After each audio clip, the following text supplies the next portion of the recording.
All right, it's compact creations time. Trying to make a track before I hit the sack on just the Ableton Move, and I actually ended up making something pretty dope, and I want to show you how I made it. So check this out.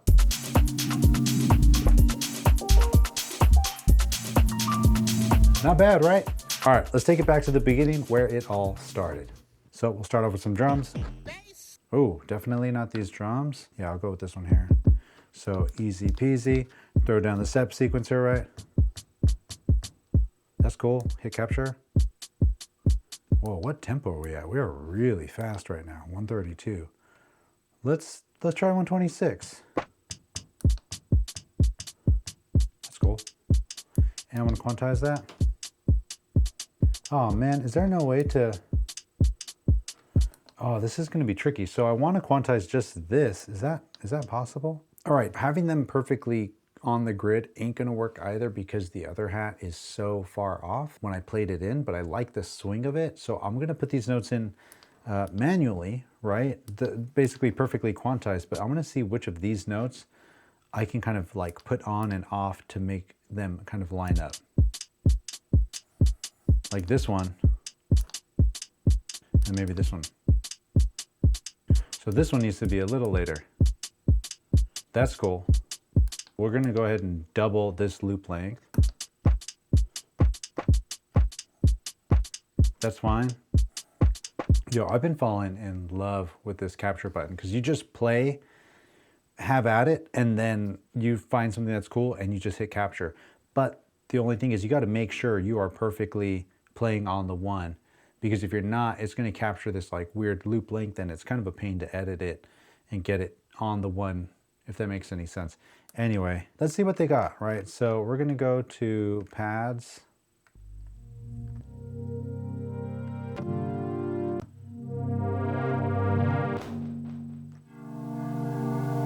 This is actually really cool. Okay.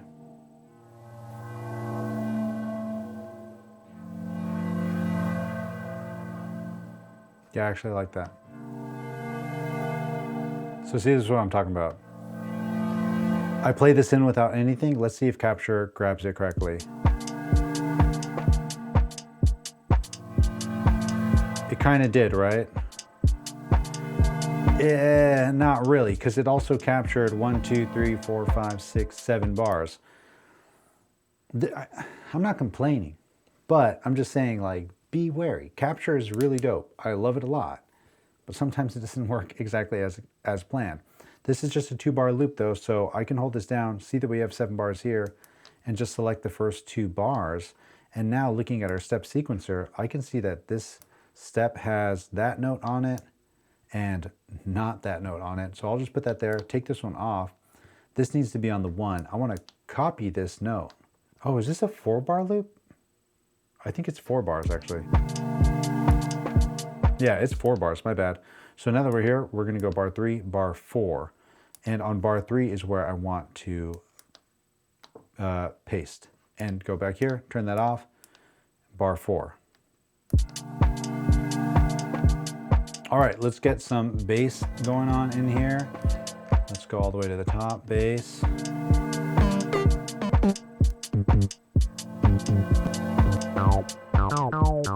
No, thanks. Ooh, Juno bass, please.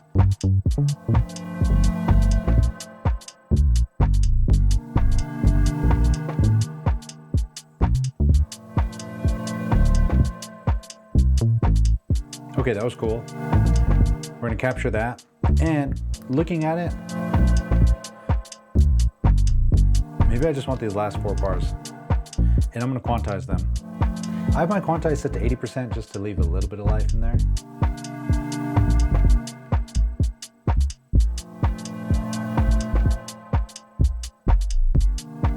This is cool. Now we're gonna go and add some more organic sounds. I actually love the pianos and stuff in here.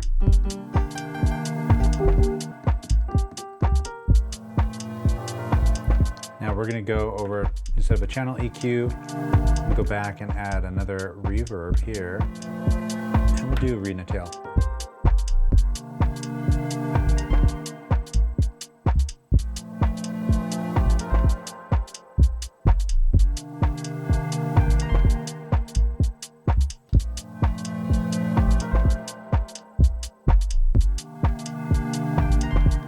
That's cool. And then let's go and do a phaser. I'm all about these phasers.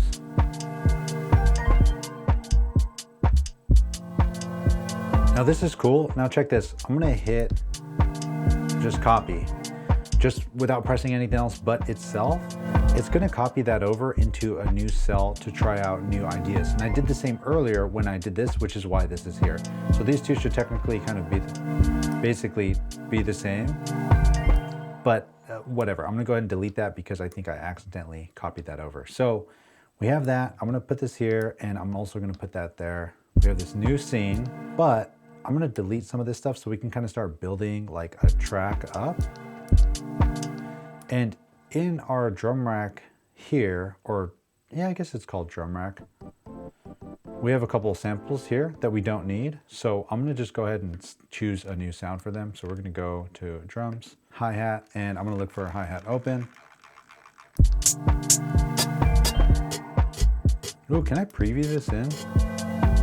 So this is just exactly what we're doing earlier, right? But I just want to add more energy.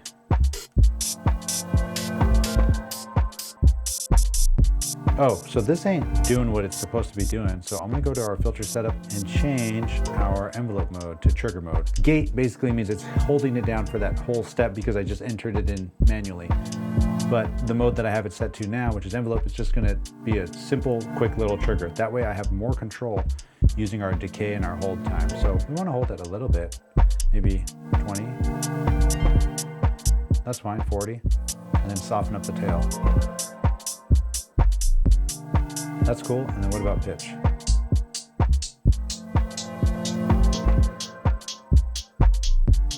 Yep, I like that. And then our main piano chords here, we have a filter cutoff. Whoa, that is pretty. Some of the patches on drift, like honestly, Move, if Move could have had MIDI in and MIDI out and just incorporate itself well into like a hardware setup, this would have been an insane, just like 4-track synthesizer, because the synths on here are really freaking good. You do not get a ton of sound design control, which kind of blows, but the presets are super, super usable. Like this is just,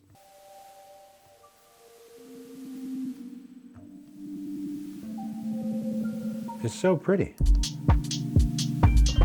I love this. So now we're here, right? We're gonna go to session. Can I duplicate everything? I wish I can just jump everything over. I'm sure there's got to be some sort of a shortcut to do this, right? Anyway, we're just gonna do that. We can go to our piano part, which is this part down here.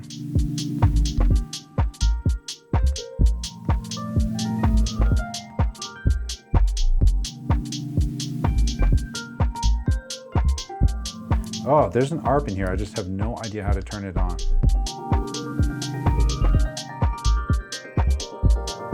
Right, because there's ARP here, but it's not that. Repeat, ARP, do I press and hold? Do I press up? No, that's octave up. Let me figure out how to turn this ARP on. Got it, got it. I'm turning it on and off. It was just set to repeat. I just have to select this and then, got it, okay.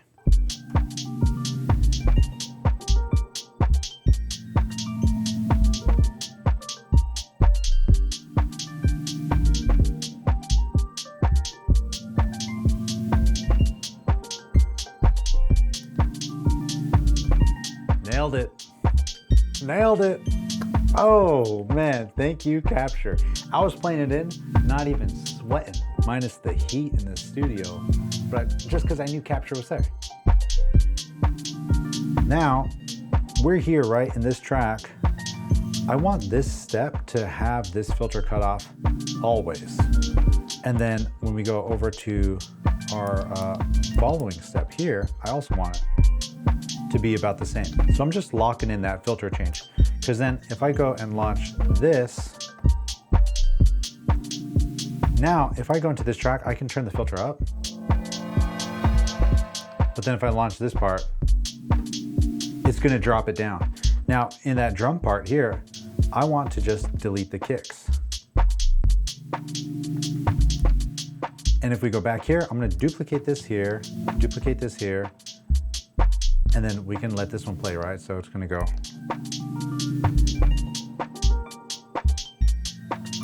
Bring this over. Now this jumps back up. We can use a little ride sound, so we're gonna go ahead and look for that. Oh, you know what? Let's try something with loops. This might be a little weird, because I don't know how we're gonna get this to like fit on in tempo, because there's no time stretch.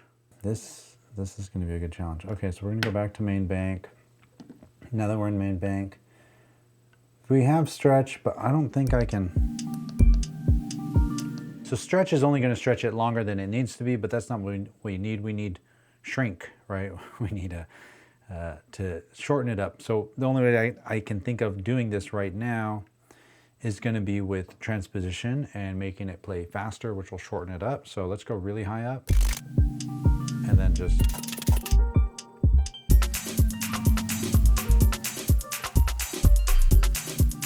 oh, I'm so down. Yes, please. Now let's find a new filter type. Oh, is there no bandpass? Boo.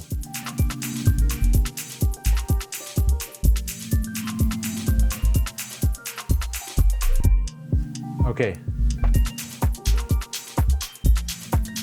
Yeah.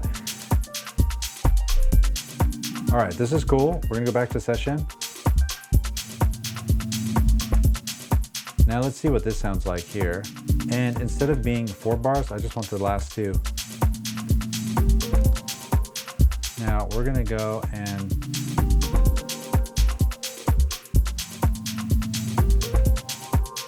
that's cool. Now let's go back to, oi, I gotta be careful. Is there a filter in here? There it is. Is there a filter type? Setup. Yes, here it is. Bandpass, go back here.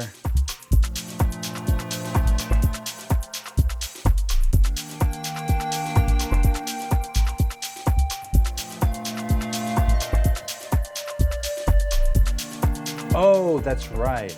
So we're in drift. Drift has 4 voices total. Wavetable has 8 voices total. So that's the limitation I was running into there. So then that's interesting because I can hear the chord and then I hear the added note, but I don't hear which voice is getting choked out, which is fine. I'm totally down with that. This is cool. Copy this over, launch this.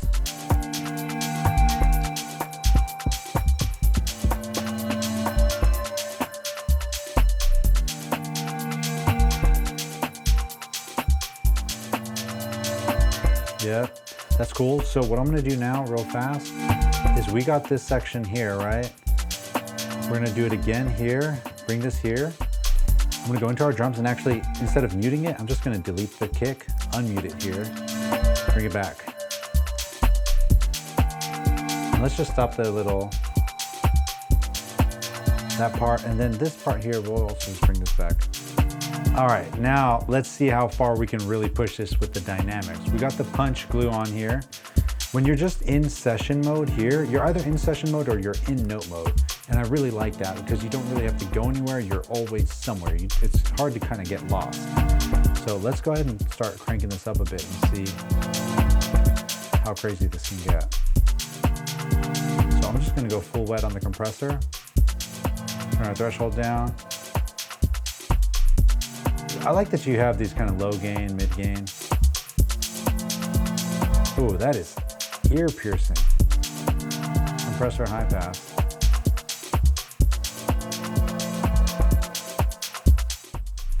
So is the compressor high pass letting stuff below just kind of come through? Who knows, but our threshold's way too tight. So without it, this is cool, but then kind of slam it up together. I'm gonna lower our volume down just a little bit. Now let's go to our saturator. What other effects do we have here? Channel EQ, delay dynamics. Yeah, let's saturate it. I'm down with that. We'll go basic soft. Turn our drive down. Oh, our drive just controls everything. Okay, this is fine. We'll push it up a little bit.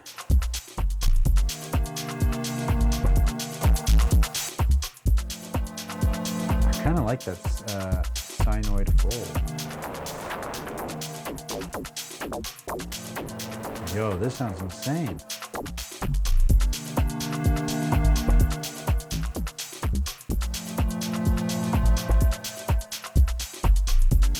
Ah, I mean, it robbed a lot of the high end.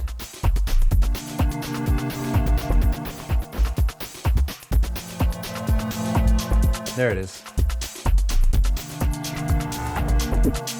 Whoa.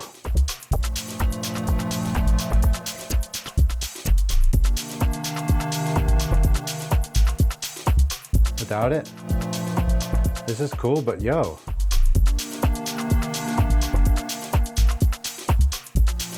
All right, let's bring in this section here.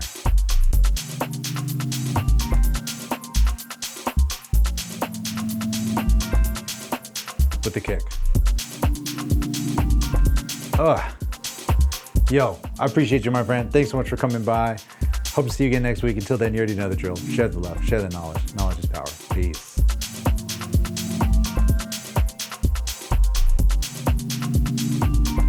No kick.